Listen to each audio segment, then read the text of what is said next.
শুধু বাংলাদেশের না, গোটা পৃথিবীর ইসলামী আন্দোলনের অভিভাবক তিনি এখন ডাক্তার শফিকুর রহমান। দূর থেকে উল্টাপাল্টা ধারণা করতে পারেন যে কি এমন উনি জেনারেল শিক্ষিত একটা ডাক্তার। আরে ভাই, তার ইখলাস জানেন, তার তাকওয়া জানেন, তার ইবাদতের খবর জানেন। আমি ছিলাম তার সাথে 4টা দিন। আমার তো মাঝে মাঝে মনে হয় পৃথিবীতে কেউ যদি জিন্দা ওলি দেখতে চায়, ওই আস্তালায়, গাছতলায়, বস্তালায় যারা বসে আছে বটতলায়, ওরা আল্লাহর ওলি না। আল্লাহর ওলি দেখতে চাইলে আপনি ওই লোকটার দিকে তাকিয়ে থাকবেন, ওটা জিন্দা ওলি। তার ইবাদতের মারটা আপনি খোঁজ পাবেন না। এই যে সকালবেলায় এই 65 বছরের একটা মুরব্বী মানুষ সকাল বলতে রাত 4:30টার সময় ডাক দেয়। ওই সময় হাতে হ্যান্ডকাপ দিয়ে, পায়ে বেড়ি দিয়ে কোর্টে নিয়ে যাচ্ছে।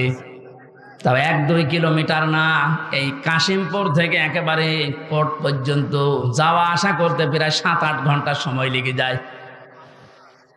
এত কষ্ট স্বীকার করে রাত 8টা, 9টা, 10টার সময় ওনারে নিয়ে আসতো। ওনার যেন দেরি হয়, যেন ওনার কষ্ট হয়। ঘরে আসার পরে দেখতাম, বলতাম, মুরব্বী খাবার খাবেন না, ঘুমিয়ে পড়েন। আমারে বলছে, হামজা ঘুমাও। আমি যত পাশেই ছিলাম মাঝে মাঝে জিজ্ঞাসা করতাম যে এত কষ্ট করে আসলেন, ঘুমাবেন না? আমারে বলছে, ঘুমাও, আমি এখন কিছু সময় আল্লাহর জিকির করব, দরুদ শরীফ পড়ব। 2-2.5 ঘন্টা ঘুমিয়ে যে মানুষটা রাত 9:30, 10টার সময় কোর্ট থেকে এসে 2 ঘন্টা 2.5 ঘন্টা পর্যন্ত ঘুমিয়ে এরপরে তাহাজ্জুদের নামাজে, হাফেজ কিনা আমি জানি না, যতটুকুই পড়তো এরপরে সেজদায় পড়ে যেত। 40-45 মিনিট, 1 ঘন্টা দেখি সেজদায় পড়ে আছে। ভোর পর্যন্ত যার সাদা দাড়িগুলো, সাদা চুল সব সাদা হয়ে গেছে, টপ টপ করে পানি পড়তো, শুধু হাত তুলে সেজদার পরে বসে আছে। আমার তো সেজদা লাগে 1.5 মিনিট, 2 মিনিট, আর ওনার সেজদা লাগতো 45 মিনিট, 1 ঘন্টা। 1.5 ঘন্টা কেটে যেত এক সেজদায়। আমার 12 রাকার তাহাজ্জুদ মিলে মাত্র 1.5 ঘন্টা ওনার এক সেজদায় চলে যেত। বাকি তাকওয়ার খবর তো বাস্তবে আপনি টের পাননি। প্রতি সোমবার, বৃহস্পতিবার রোজা রাখার নিয়ম। কয়জন মহারথী আছে এখানে আমল করে? সারাটা জীবনে আমল করতে করতে আসতেছে। খালি ধারণা করে দূর থেকে, কি জানে এত ডাক্তার মানুষ। তার যে এলেমের বহর, একটা জেনারেল মানুষ হয়ে কোরআনে কারিম এরকম গভীর গভীর কথা বলা আমি বিশ্ববিদ্যালয়েও পাইনি। আরে ভাই, আমি তো ভার্সিটিতে শেষ করে আসলাম, আমাদের বহর তো আমি দেখেছি। ডাক্তার মানুষের কাছে থেকে কোরআনে কারিমের শব্দের এত গভীরে যেতে পারতেন আমি দেখেছি বাস্তবে। যে জীবনে ওই রকম কথা আমি কোনোদিন শুনি নাই। অনার্স মাস্টার্স করেছিলাম, তো এক একটা শব্দ যখন বলতেন, এমন এমন শব্দের অর্থ নিয়ে আসতেন যে কোনোদিন কল্পনাও আসে না যে শব্দের ভেতরে থাকতে পারে। দিনের ওপরে চলতে গিয়ে কোন বাধা আল্লাহ নিজের থেকে দূর করে দেয়, রাখেন না। এটা আমি আগে জানতাম না, ওই সময় জেনেছি। আল্লাহ পাক বলেন, তোমাদেরকে যেহেতু আল্লাহ নির্বাচিত করেছে লক্ষ লক্ষ কোটি কোটি উম্মত থেকে, সুতরাং তোমাদের দাম কম না, অনেক বেশি। তোমাদের পরে ঝড় ঝাপটা, বিপদ আপদ আসবে, আল্লাহ জানে। কিন্তু আসলে আল্লাহ থাকতে দেবে না, স্থায়ী হতে দেবে না। আল্লাহ নিজে দায়িত্ব নিয়ে ওই ঝড় ঝাপটা, বিপদ আপদ তার নিজের দায়িত্বে দূর করে দেবে। আল্লাহ এইটাই করে দিয়েছে। এই কথা বলে না কেন? নাই তাই 15 বছরে কত মহারথী তো চেষ্টা করলো, সব চেষ্টায় প্রায় বিফল হয়ে গেছে। ছাত্র আন্দোলনের নামে যারা নেমেছিল, এ মানুষগুলোর সাথে মাস্ট বি আল্লাহ আবাবিল পাঠিয়েছিল। জালেমদের মনের ভেতরে আল্লাহ ভয় তৈরি করে দেন। এ দায়িত্ব কার? আরো জোরে। এটা তৈরি করেন কাদের কারণে? যে মানুষগুলোর ভেতরে ইখলাস আছে যত বেশি, তাকে দেখলে জালেমরা ভয় পায় তত বেশি। আমরা 15 বছর অনেক জালেমকে ভয় পেয়েছি তার অত্যাচারের কারণে, আর আমিরে জামাতকে এখনো জালেমরা ভয় পায় তার তাকওয়ার কারণে। বাংলার মুসলমানেরা, আমি যেটা বোঝানোর জন্য পর্যন্ত এসেছিলাম, শহীদ যারা হয় এদের নিয়ে যারা উল্টা পাল্টা ধারণা করেন, কোনোদিন এই মুখ দিয়ে কথা বলবেন না যে ওনারা মরে গেছে, এমনি না, ওনারা জীবিত, কিয়ামত পর্যন্ত শুধু জীবিত এইটাই থাকবে, কিন্তু আমরা টের পাই না। এর পরের কথা আল্লাহ দিয়েছেন, মানুষ যেহেতু ধারণা করতে পারে, মুখে হয়তো বলে না, কিন্তু ধারণা করতে পারে যে ও মরে গেছে। আল্লাহ ধারণার উপরও নোটিশ দিয়েছেন, ওয়ালা তাহসাবান্নাল্লাযীনা কুতিলু ফি সাবিলিল্লাহি আমওয়াতা বাল আহইয়াউন ইনদা রাব্বিহিম ইরযাকুন। সূরা আলে ইমরান 4 নম্বর পারা 11 নম্বর পৃষ্ঠা 9 নম্বর লাইনের 169 নম্বর আয়াত। এটা তাফসীরে কাবীরে পাবেন। আল্লামা ফখরুদ্দিন রাজি রহমতুল্লাহ আলাইহি ব্যাখ্যা করতে গিয়ে লিখেছেন, ওই পৃথিবীর মানুষেরা মুখ দিয়ে তো বলবেই না, অন্তরে যেন এ ধারণাও কোনোদিন না আসে যে শহীদরা মরে গেছে। এটা ধারণাও করা যাবে না। বালাহিয়াউন, বরং তারা জীবিত, বরং তারা কি, আরো জোরে, ইনদা রাব্বিহিম ইরযাকুন, তারা তাদের রবের কাছে খাবার খাচ্ছে। শহীদ আবু সাইদের বাড়িতে গিয়েছিলাম, যে গরিব মানুষ, 6টা ছেলে ওনার, এটাই ছোট। ওনার বাবা মারে বলছিল যে অবস্থায় ওদের বাড়ি ঘর দেখলাম, আমার মনে হয় 3 বেলা পেট পুরে খাবার খাওয়ার মতো পরিবার না। আল্লাহ তার জীবনটা এত বেশি পছন্দ করেছিলেন, সাধারণভাবে মরণ দেয়নি, এত সাহস তার বুকের ভেতরে দিয়েছিলেন, জালেমদের সামনে জীবনটা দিয়ে শাহাদত বরণ করে কিয়ামত পর্যন্ত জান্নাতি খাবার খাবে। কোনো সন্দেহ নেই এতে, কিয়ামত পর্যন্ত আল্লাহ খাওয়াবে। কারণ যেহেতু মরে না, জীবিত থাকে, আর জীবিত থাকলে খাওয়া লাগে, খাওয়া লাগে না?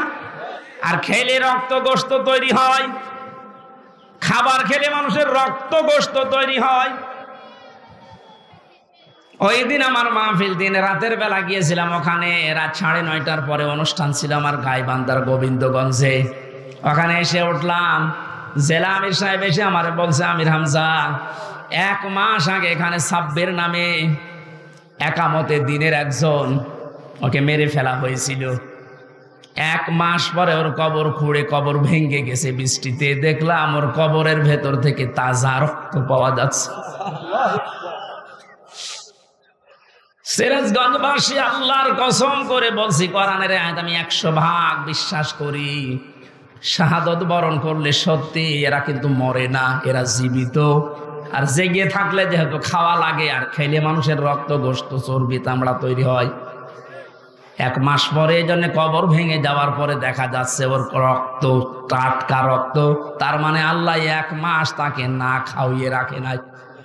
না খাওয়িয়ে রাখলে তো পাওয়া যেত না। কথা বলেন না কেন? একটা বাস্তব, আর একটা প্রমাণ দিচ্ছি, হাদিস। হযরতে হামজা রাদিয়াল্লাহু তাআলা আনহু, তার একটা ছোট্ট মেয়ে ছিল।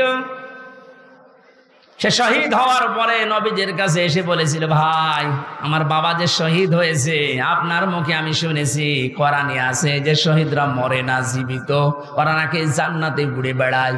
আমার বাবা যে শহীদ হয়েছে জীবিত, আমি এটা দেখতে চাই। নবীজি বললেন, বোন আমার, কি করে দেখাবো এখানে তোমাকে?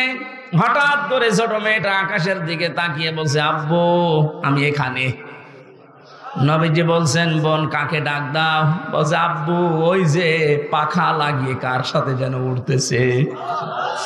বিশ্ব নবী বলেন, বোন আমার, ওটা দুনিয়া না, ওটা জান্নাতের ভেতরে তোমার বাবা জান্নাতের পাখি হয়ে উঠতেছে। এই লোকটাকে 70 টুকরা করা হয়েছিল।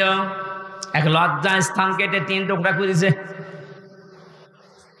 বিভিন্ন জায়গায় ছড়িয়ে ছিটিয়ে দিয়েছে, উহুদের ময়দানে, পাহাড়ি এলাকায়।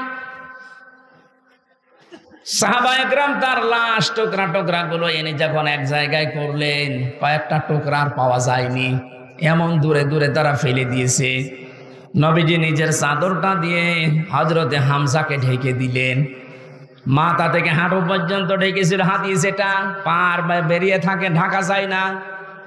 আল্লাহর নবী মুহাম্মদুর রাসূলুল্লাহ নিজে সাহাবীদেরকে দিয়ে পাহাড়ি এলাকার লতা পাতা দিয়ে তার পাটা ঢেকে দিলেন, কবরে রাখলেন। যেহেতু জানাজ, তার জন্য কাফন দাফনের জন্য ধোয়ানোর কোনো লাশ ধোয়ানোর সিস্টেম নেই। শহীদরা মরে গেলে ধোয়ানো লাগে না, যেভাবে ইন্তেকাল করবে, শাহাদত বরণ করব, ওইভাবেই কবর দেওয়া লাগবে। কারণ কিয়ামতের দিন উনি ওইভাবে আল্লাহর সামনে উঠে দাঁড়াবে। আপনি যদি দেখবেন আবু সাঈদ কিয়ামতে যখন উঠবে, 4টা গুলি লেগেছে যেখানে যেখানে, ওইটা নিয়ে দাঁড়াবে ঠিক ওইভাবে। আল্লাহ জিজ্ঞাসা করবে, আবু সাঈদ তোমার শরীরে এতগুলো গুলি, রক্তের দাগ কেন? বলবে আমি জালেমদেরকে হটানোর জন্য, মানুষের অধিকার প্রতিষ্ঠার জন্য চেষ্টা চালিয়েছিলাম। শেষ পর্যন্ত জালেমরা আমার বুকে, আমার পেটে, আমার মুখের উপরে গুলি লাগিয়েছে। যে সমস্ত জায়গায় গুলি লেগেছে ওই জায়গাগুলো একেবারে জিন্দা নিয়ে তোমার সামনে আমি হাজির হয়ে গেছি। হযরতে হামজাকে আল্লাহর নবী কবরে রাখলেন। হ্যাঁ, ডিস্টার্ব হচ্ছে কেন? শোনা আছে না? ডাক দিয়ে বলেন হামজাকে, রব্বুল আলামিন এই যে আমার চাচাকে আমি কবরে রাখলাম, এখন পর্যন্ত আমার চাচার উপরে আমি রাজি আছি, খুশি আছি। মাবুদ আমি তোমার গোলাম হয়ে বলছি, তোমার রসুল হয়ে দাবি করছি, আমার চাচা হামজার উপরে তুমি রাজি হয়ে যাও। নবীজি বলেন যদি আমি রাজি হয়ে গেছি, আল্লাহ তুমি রাজি হয়ে যাও, আল্লাহ দেরি করবে? দেরি যে করে নাই, আয়াত তার প্রমাণ তাফসিরে পেয়েছি আমি। ওনাকে কবর দেওয়ার 30 বছর পর কবরটা ভেঙে গিয়েছিল। মদিনায় একটা ঢল হওয়ার কারণে দেখে রক্ত ভেসে আসতেছে পানির ভেতরে। ওই সময় হযরতে হামজার সাথে যারা ছোট বয়সে যুদ্ধ করেছিল তারা এখন মুরব্বী হয়ে গেছে। রক্ত অনুসন্ধান করতে করতে গিয়ে দেখে 30 বছর আগে মুহাম্মদুর রাসূলুল্লাহর চাচা হযরতে হামজাকে ওরা যেখানে যেখানে আঘাত করেছিল তরবারি দিয়ে, ওই জায়গাগুলো দিয়ে ফিনকি দিয়ে রক্ত বের হচ্ছে।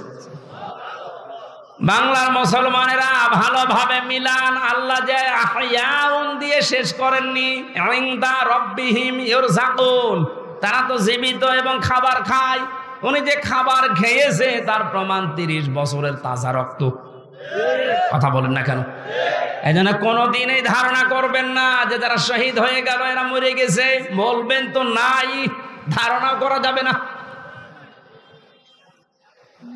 এই শহীদদের আত্মার মাগফিরাত আল্লাহ ওদেরকে এমনিতেই মাফ করে দিয়েছে।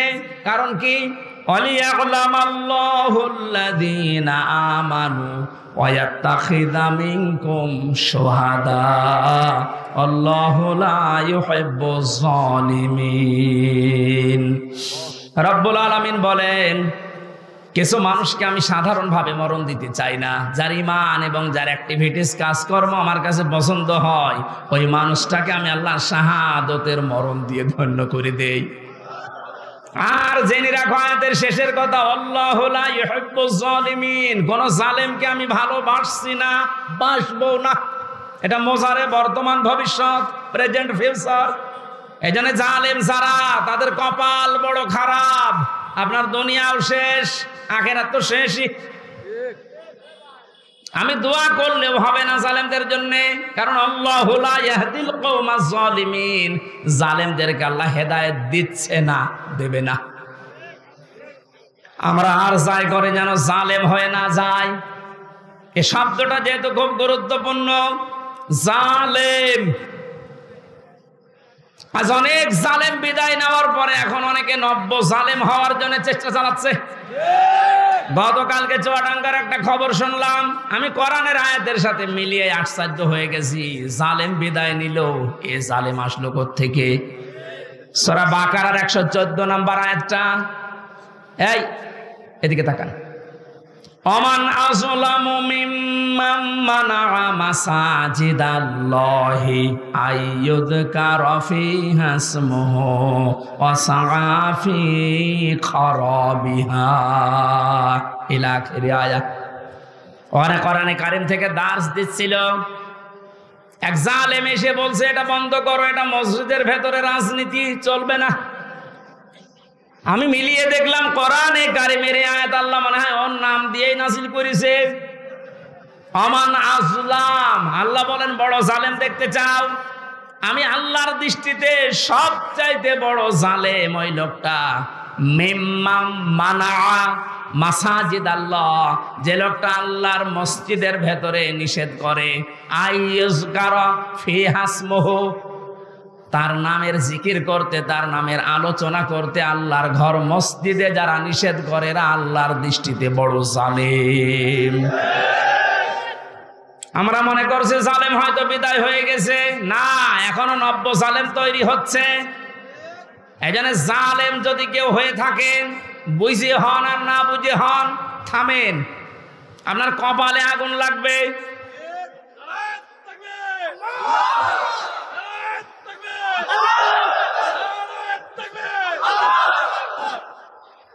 এটা সূরা শুআরার ভেতরে আছে, শেষ নাম্বার আয়াত। আল্লাহ বলেন অতি শীঘ্রই জালেমরা তাদের পরিণতি, তাদের আশ্রয়স্থল দেখতে পাবে। এই জালেমরা যেমন আজ দেখতে পাচ্ছে, এত বড় দরবেশ কেউ দেখলাম জুলুম করার ফল কি? দাড়ি কেটেও বাঁচতে পারে না। আল্লাহ বলেন জালেমদেরকে আমি ধরি, কারণ জালেমের বিরুদ্ধে আমার মামলা। কার মামলা? শব্দটা লক্ষ্য করেছেন? জালেমের বিরুদ্ধে হামজা মামলা দেবে না, জালেমের বিরুদ্ধে মামলা দেবে কে? ডাক্তার শফিকুর রহমান আজকেও ঘোষণা দিয়েছে কুষ্টিয়ায় যে আমরা সবাইকে সাধারণ ক্ষমা করে দিলাম, কিন্তু যে পরিবারগুলো অত্যাচারিত হয়েছে তারা যদি এখন অত্যাচারের প্রতিশোধ নিতে গিয়ে কিছু করে, ওইটার জন্য আমরা দায়ী না। শব্দটা তো আসলে ঠিক, কারণ ওয়াইনা আকাবতুম ফাআকিবু বিমিসলি মা উকিবতুম বি। আল্লাহ বলেন যতটুকু অত্যাচারিত হয় প্রতিশোধ অতটুকু নিতে পারবা। আমার তো যতটুকু মনে হচ্ছে এতটুকু নিলেও জালেমরা দুনিয়ায় টিকে থাকতে পারবে না। আপনাকে ব্যারিস্টার আরমানের মতো 8 বছর যদি মাটির নিচে ওই কবরের ভেতরে রাখা যায়, আপনি যত বড় জালেম হন এমনি মরে যাবেন। আল্লাহ তো বলেছে যতটুকু করেছে অতটুকু করো, আপনি পারবেন?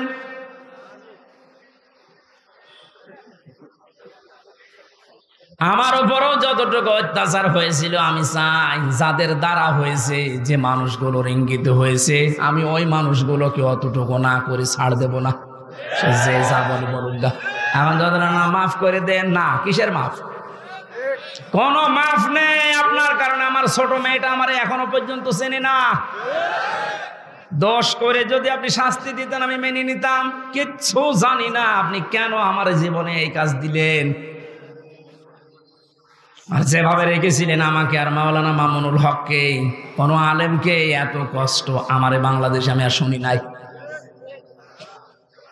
আপনি আমার মতো একটা ছোট মানুষকে 24 ঘন্টা তালাবদ্ধ রেখে মনে হচ্ছে আমি ফাঁসির কন্ডেম ছেলে আছি, কত বড় অপরাধী। অথচ যে মামলাও দিয়েছিলেন, শাস্তি দিলেও 3 মাসের বেশি আপনি রাখতে পারেন না। এটা মূল্য চুরি মামলা। জালেমদেরকে মাফ করে দেওয়া মানে মজলুমের উপরে অবিচার করা। এক কথা বলছেন না? সারা বাংলাদেশের 18 কোটি মানুষকে যদি আয়না ঘরের সাথে যারা জড়িত ছিল, সে যেই কয়জনই হোক, যারাই জড়িত এর সাথে, এদেশের 18 কোটি মানুষ যদি মাফ করে দেয়, ব্যারিস্টার আরমানের বউ মাফ করবে না? আপনি ওই জায়গায় থাকলে আপনারও মনে হয়তো না আমি মাফ করবো না। আপনি যদি প্রথমেই বলে দিতেন যে তাকে আমরা মেরে ফেলেছি, মেয়েটা অন্য জায়গায় বিয়ে করতে পারতো। এক কথা বলছে না? এমন অবস্থায় রাখলেন তার বউটা বিয়েও করতে পারে না 8টা বছর। যুবতী মেয়ে এভাবে জীবন্ত, যৌবন কঠিন বিষয়, আপনি টের পাচ্ছেন না। তাই এটা ঠিক রাখা কত কঠিন বিষয় উনি পার করেছেন। আপনি বলছেন মাফ করে দিন, মাফ করে দিন। মানে আপনার মেয়ে যদি হয়তো, এ কথা তো দুনিয়ার বিষয় না। জালেম যারা জুলুম করছেন আজ এবং নব্য জুলুম করার জন্য যারা প্রস্তুতি নিচ্ছেন, আপনি কিন্তু নিজের কপালে আগুন লাগাচ্ছেন। এটা আল্লাহর ঘরের ভেতরে যদি আল্লাহর নাম, আল্লাহর কোরআনের কথা কেউ বলতে নিষেধ করে, এটা দুনিয়ায় সব চাইতে বড় জালেম।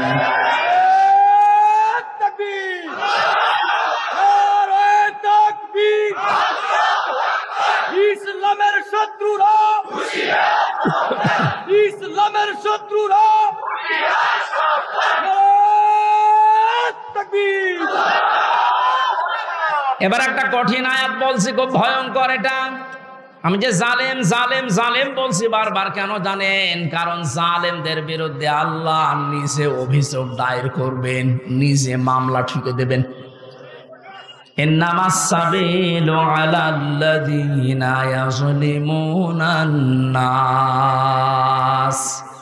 সূরা শুরার 42 নম্বর আয়াত প্রথম অংশে আছে, আল্লাহ পাক বলেন অবশ্যই আমি আল্লাহ নিজে মামলা দেব জালেমের বিরুদ্ধে, যারা মানুষ হয়ে মানুষের উপরে জুলুম করেছে, অত্যাচার করেছে। এজন্য বাংলার জালেমেরা আপনার দুনিয়ার জীবন শেষ, আর আখিরাত তো আপনি আল্লাহর মামলার আসামি। যিনি বিচারপতি, যিনি রায় দেবেন, তিনি যদি মামলার বাদী হয়, তা আপনি তো একেবারে সরাসরি খালাস পেয়ে যাবেন। বলেন না কেন? আমার মামলার যারা আসামি, মানে বাদী ছিল, যারা আমার মামলার যারা বাদী ছিল, তারা টাকা পয়সা বহু খেয়েছে আকিস গ্রুপের কাছ থেকে। গত পরশু দিন আকিসের মালিক আমারে বলছে, হুজুর আপনাকে আমরা চাকরি দিয়েছিলাম আমাদের মসজিদের খতিব হিসাবে, ওই শয়তানরা আপনাকে পেছে ফেলে আমাদের কাছে কয়েক কোটি টাকা 5 তারিখের আগ পর্যন্ত নিয়েছে। যদি 5 তারিখ না আসতো, ওরা এখনো টাকা নিত। আমার মামলার আয়োজক লোকটা মেজানুর রহমান, টেকের হাটে বাড়ি। আমার মনে হয় ওরে পেলে পিটিয়ে মানুষ জনগণ মেরে ফেলবে। আর বাকিগুলোর নাম একবার বলেছিলাম ওই কুষ্টিয়ার এক মাহফিলে, তারা পরের দিন বলছে, হুজুর আর নাম বললেন না, কিছু হলে কিন্তু আমরা মারা পড়ে যাব। কেমন ভয় আছে জালেমরা দেখেন। তবে এই যে লোকটা, এই লোকটা 5 তারিখের আগের দিন 4 তারিখ রাত্রে টাকা নিয়েছে। এই মামলার আয়ুটা ওই এখন নাই, থেমে গেছে। আমার মনে হয় 5 তারিখ বাংলাদেশে না আসলে ও শয়তান এখনো টাকা নিত।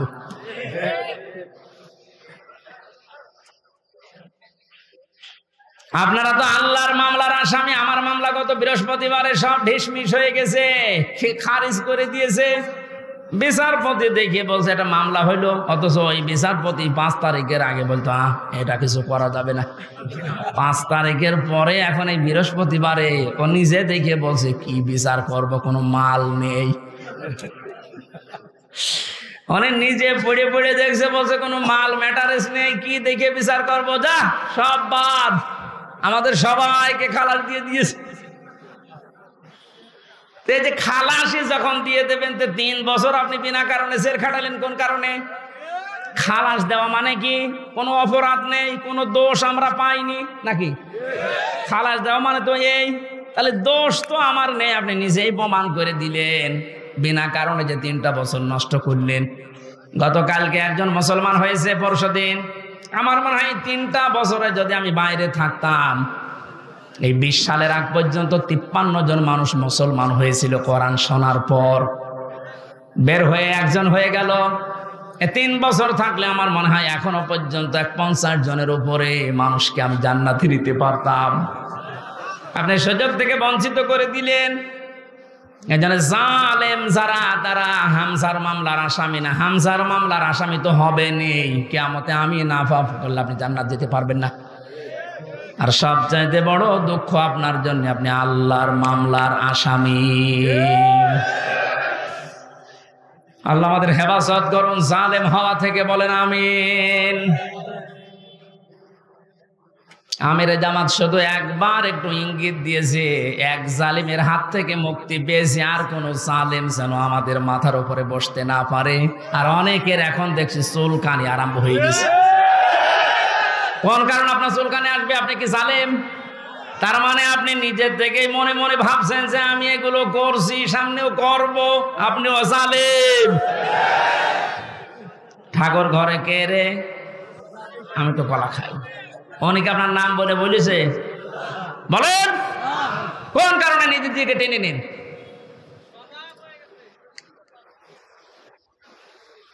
পাপ যদি পূর্ণ হয়ে যায় তখন কিন্তু আল্লাহ আর ছাড় দেয় না।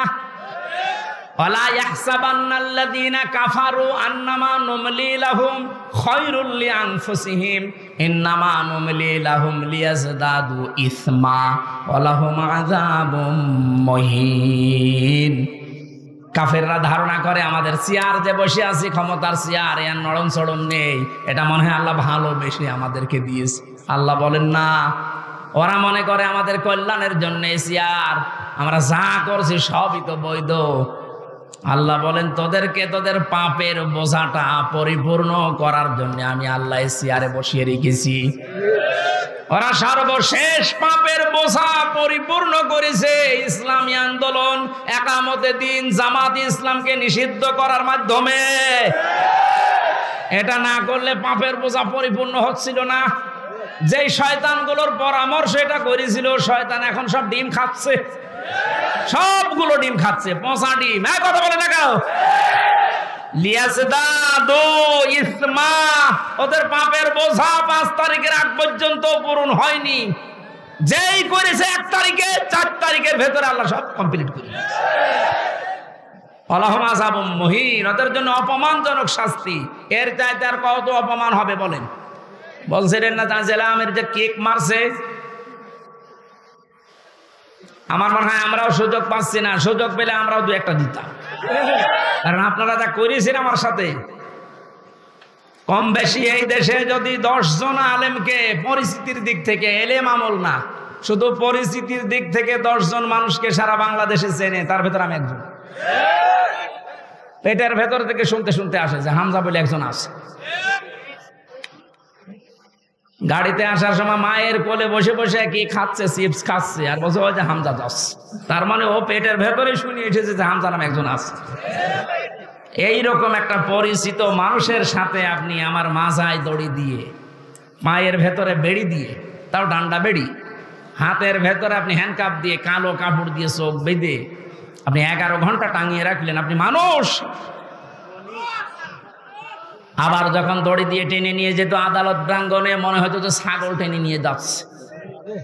আর কয়েকতলা আছে তো, ওই অন্য জায়গা থেকে একে অন্যের সাথে তাকিয়ে টিপ্পনি কাটতো, ঠিকই হচ্ছে। এবার আমরাও বলি যে ঠিকই হচ্ছে। আপনি সব বলেন, আপনি সব বলেন।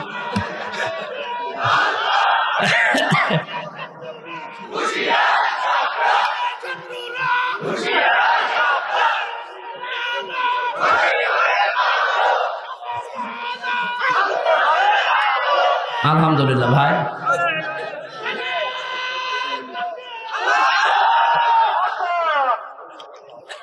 আমাদের মুরব্বী, আমাদের মাথার তাজের কথা মতো আপনাদেরকে আমরা মাফ করে দিলাম। কিন্তু আপনারা যা করেছেন, কোরআন হাদিস পড়ে যা বুঝছি, আল্লাহ আপনাদের মাফ করবে না, আল্লাহ নিজে আপনাদের বিরুদ্ধে মামলা দেবে।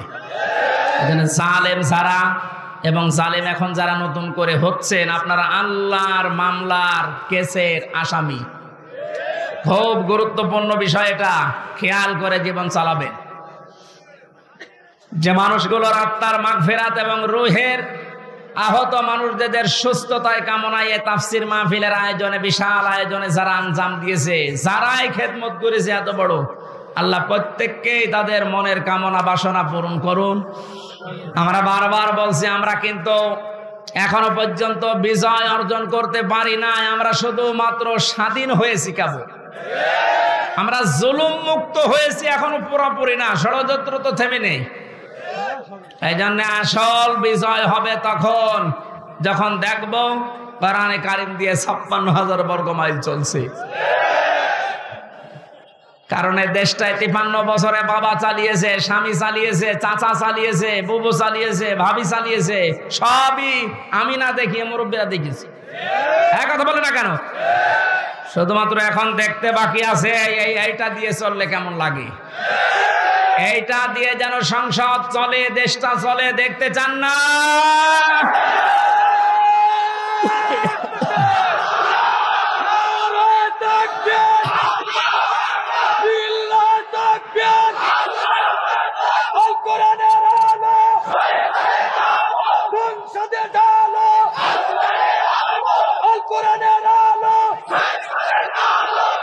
সংসদে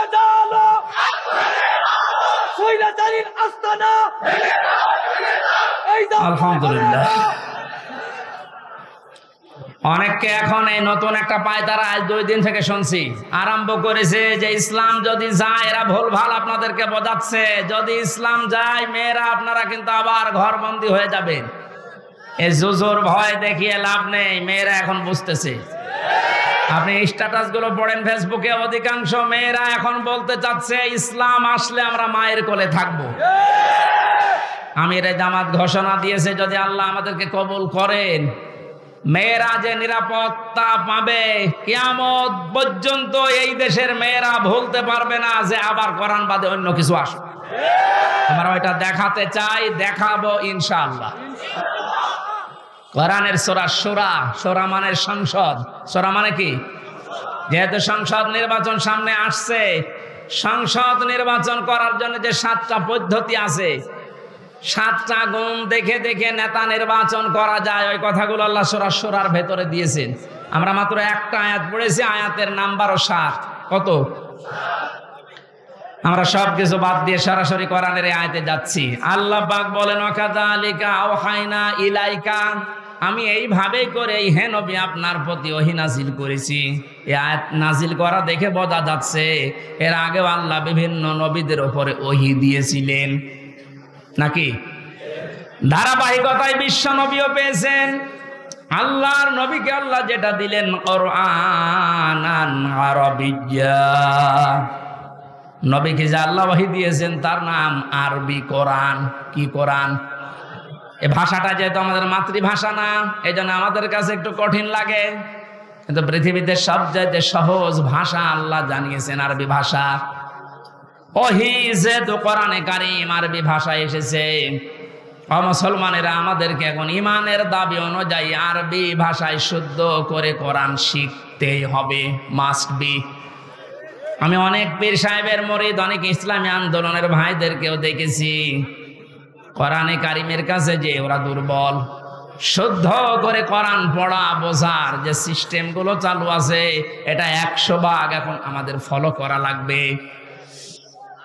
আমি যতটুকু দেখতেছি প্র্যাকটিক্যাল লাইফে যে রিপোর্ট গুলো পূরণ করা হয়, প্রতিদিন 3 আয়াত 5 আয়াত 10 আয়াত আপনি যা পড়বেন শুদ্ধ করে পড়বেন, বুঝবেন এবং এটা লিখে রাখবেন। এই সিস্টেম যদি কেউ 4 মাস 6 মাস 1 বছর পালন করতে পারে, আস্তে আস্তে তার শুদ্ধ হয়ে যাবে। আর এটা হওয়ার জন্য দেশে একটা বিশ্ববিদ্যালয় আছে, তার নাম জামাতে ইসলামী। আমি অন্য কোন জায়গায় এসে সিলেবাসটা পাইনি। আপনি যা যা করেছেন সবগুলো পয়েন্ট আকারে ওখানে লেখা লাগে। আপনার জীবন এমনি পরিশুদ্ধ হয়ে যাবে। নিজেকে যদি পবিত্র করতে চান, পরিশুদ্ধ করতে চান, ফিরে আসেন। আহ্বান জানাচ্ছি, দাওয়াত দিচ্ছি। নয়তো আবার বলবেন যে আল্লাহ আমি দাওয়াত পাইনি। এই জন্য দাওয়াত দিয়ে দিলাম। যদি বিশ্ববিদ্যালয়ে পড়ার ইচ্ছা থাকে, আপনি মূর্খ মানুষ হন, অসুবিধা নেই। বিশ্ববিদ্যালয়ে যদি পড়াশোনা করার মন মানসিকতা থাকে, ইচ্ছা থাকে, বাংলাদেশ জামাতে ইসলামীতে আপনি যোগ দিয়ে পড়া দেখবেন বিশ্ববিদ্যালয়ের মতো। আপনার জীবন ঠিক ওই ধাঁচে গড়ে তুলবে। একটা মানুষ সব দিক থেকে পারদর্শী হয়, অথচ লোকটা দেখেন ডাক্তার। আজকে কুষ্টিয়াতে ভাষণ দেওয়ার সময় তিনি উদাহরণ দিচ্ছিলেন, উনি কিন্তু একটা সার্জন ডাক্তার, অপারেশন করতেন। তার মানে ডাক্তারি লাইনে উনি সর্বোচ্চ। কোরআনে কারিমের লাইনে তো আমি নিজে দেখেছি তার জ্ঞানের বহর এবং শুদ্ধ। হাদিসের লাইনে উনি পাণ্ডিত্য অর্জন করেছে অনেক আমাদের মতো হাজারো আলেমের চাইতেও বেশি। ইংরেজিতে বক্তব্য দিচ্ছে, অনেকে আছে ইংরেজি বক্তব্য দূরের কথা, ইংরেজির নাম শুনলে ভয় পায়। কথা বলছে না কেন? চারিদিক থেকে জ্ঞান অর্জন করার জন্য লোকটাকে যে জায়গা থেকে তুলে নিয়ে এসেছিল আল্লাহ, ওখানে যদি এতদিন থাকতেন বড় নাস্তিক হয়ে যেতেন ইনুর মতো। সেখান থেকে আল্লাহ তুলে এনে কত বড় দায়িত্ব দিয়েছে তার মাথার উপরে। এই জন্য এই বিশ্ববিদ্যালয়ে আপনিও ভর্তি হতে পারেন, এখনো সুযোগ সময় আছে। আপনাকে আমরা জান্নাতে নিয়ে যেতে চাই বিশ্ববিদ্যালয়ে ভর্তি হওয়ার মাধ্যমে।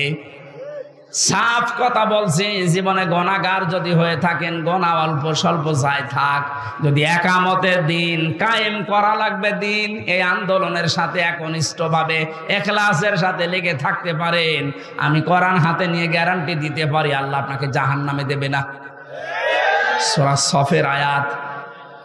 আবার বলছি, ইসলামী আন্দোলন যদি দুনিয়ায় করেন, একামতের দিন কায়েম করার জন্য ইখলাসের সাথে অ্যাক্টিভিটিস নিয়ে যদি ময়দানে থাকেন, কায়েম হলে ভালো, না হলেও আপনার অসুবিধা নেই, আপনাকে আল্লাহ জাহান্নামে দেবে না। হ্যাঁ, জান্নাতেও দেবে না কয়েকটা কারণে। তার ভেতরে 1 নাম্বার, আপনি যদি মা বাবার সাথে বিয়াদবি করে থাকেন জান্নাত পাবেন না। আর এই বিশ্ববিদ্যালয়ে আসলে মা বাবার সাথে বিয়াদবি করার কোনো রাস্তা খোলা নেই। সবগুলো একেবারে ট্রেনিং দিয়ে দিয়ে ওই পর্যায়ে নিয়ে যাওয়া হয়। মানুষের মতো মানুষ হওয়ার জন্যে, দেশ প্রেমিক মানুষ হওয়ার জন্যে এই দেশে ওপেন বলছি, ইসলামী ছাত্র শিবির ছাড়া কোনো রাস্তা খোলা নেই।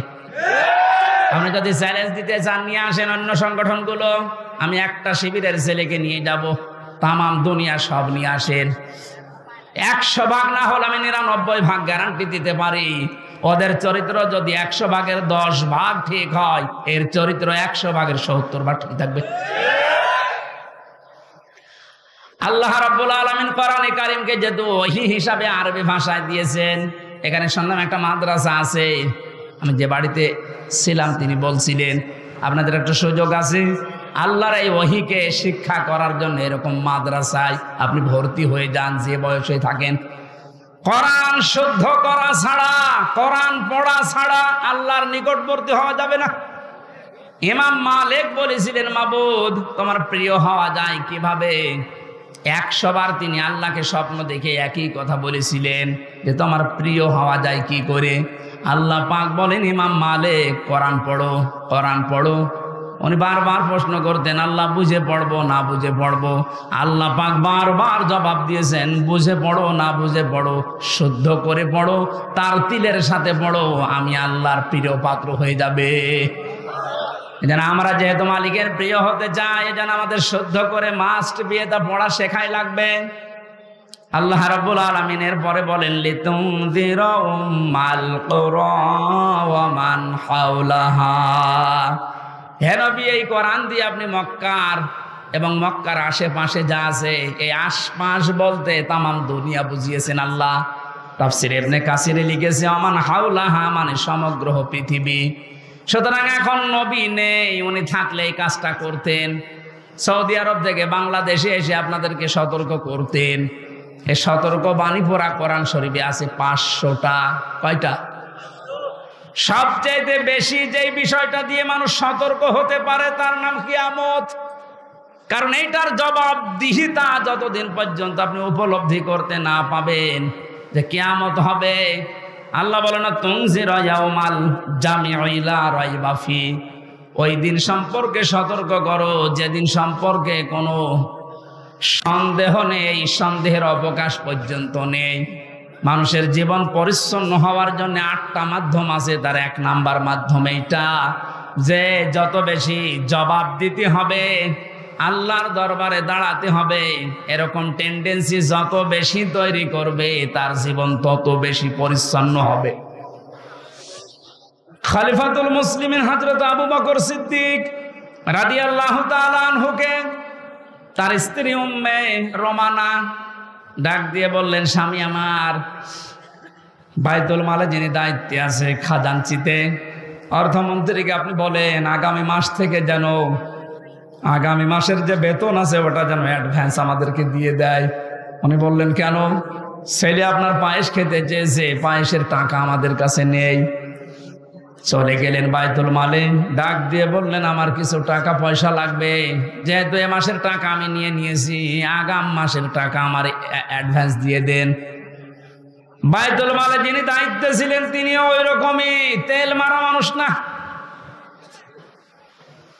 তিনি ডাক দিয়ে বললেন, খলিফা, টাকা আমি আপনাকে আগাম মাসের দিতে পারি, আপনি আগামী মাস পর্যন্ত বেঁচে থাকবেন, ওইটা লিখে দেন। উনি বলছে, টাকা আমার লাগবে না। বাড়িতে যে স্ত্রীকে বলছে, স্ত্রী আমি পারলাম না, আমাকে এই কথা শুনিয়েছে। স্ত্রী ধৈর্যশীল ছিলেন, ধৈর্যশীলা বললেন ঠিক আছে আপনি যখন পারলেন না, যেভাবে চলছে সংসার চলতে দেন। 15 দিন পর তিনি পায়েস রান্না করে দিয়েছে। হযরতে আবু বকর বললেন স্ত্রী পেলে কোথায়? আপনাকে বলেছিলাম, আপনি তো অপারগতা প্রকাশ করলেন, আপনি পারেননি।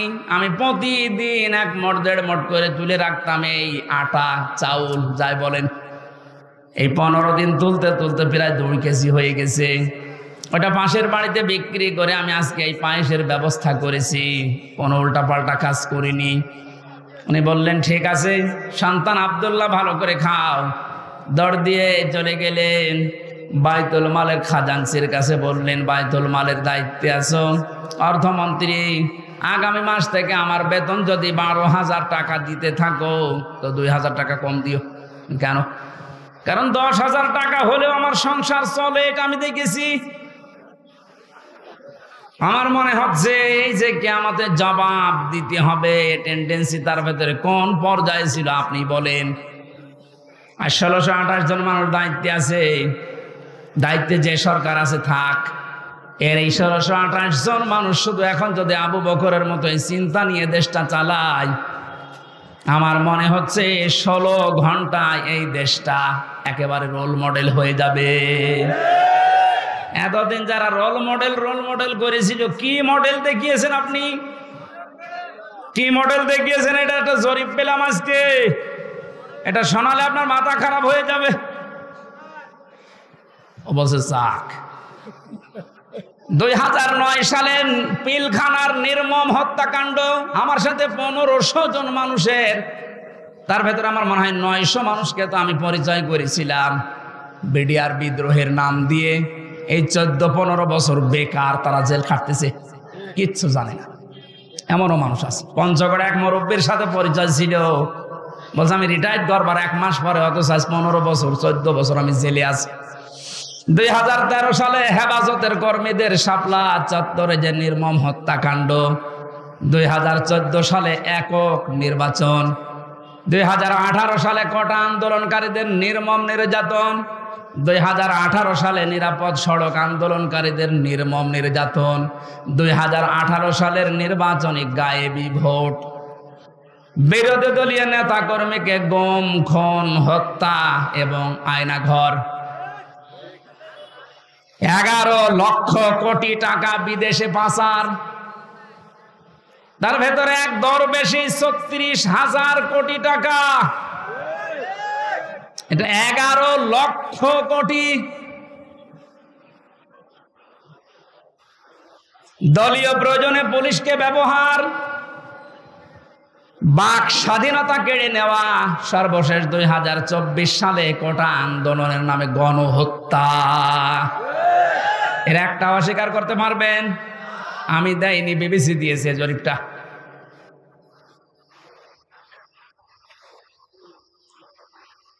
এই জন্য তো বলছি 1628 জন মানুষ যদি এই বাংলাদেশে এখন হযরতে আবু বকরের এই মন নিয়ে দেশটা চালাতে পারে, আন্দাজে উল্টা পাল্টা টার্গেট দেওয়া লাগবে না। কি রোল মডেল বানিয়েছিলেন, এই যে জরিপ এখন সামনে আসতেছে। কত বড় দুর্নীতিগ্রস্ত একটা রাষ্ট্র হয়ে গেলে বাইতুল মোকাররমের ইমাম পর্যন্ত পালিয়ে যায়। একটা বড় মসজিদের খতিব, সে লোকটা পালিয়ে গেল, তার মানে কোন জায়গাটা বাকি আছে আপনি বলেন? কোন জায়গা বাকি?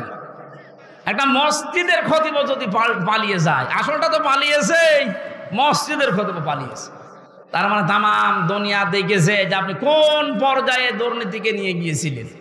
আর রোল মডেল বানিয়েছেন বাংলাদেশকে। রোল মডেল হবে হযরতে আবু বকরের চিন্তা নিয়ে আসেন যে আমার 8,000 10,000 টাকা হলে মাস চলে যায়, অর্থমন্ত্রী আগামী মাস থেকে তুমি 2,000 কম দিও। কিয়ামতে জবাব দিতে হবে। বিশ্বাস যত বেশি তৈরি হবে, আপনার জীবন পরিচ্ছন্ন হবে। ফারিকুন ফিল জান্নাতি ওয়া ফারিকুন ফিস সাঈর।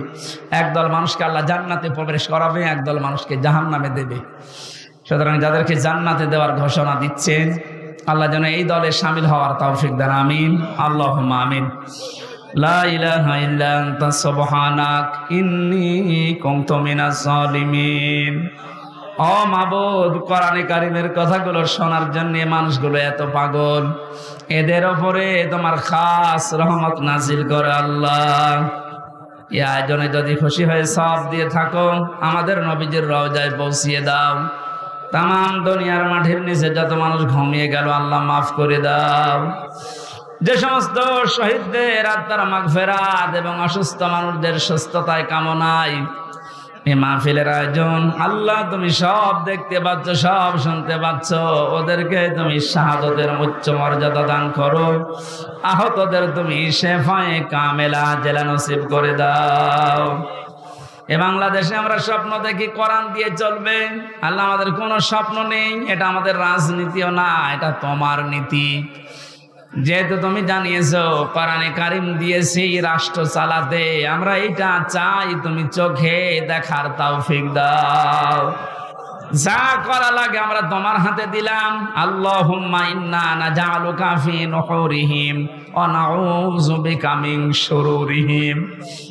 মুসাফির অবস্থায় আছি, অসুস্থ অবস্থায় আছি, মাজলুম অবস্থায় আছি, আল্লাহ তুমি আমাদের মোনাজাত কবুল করো।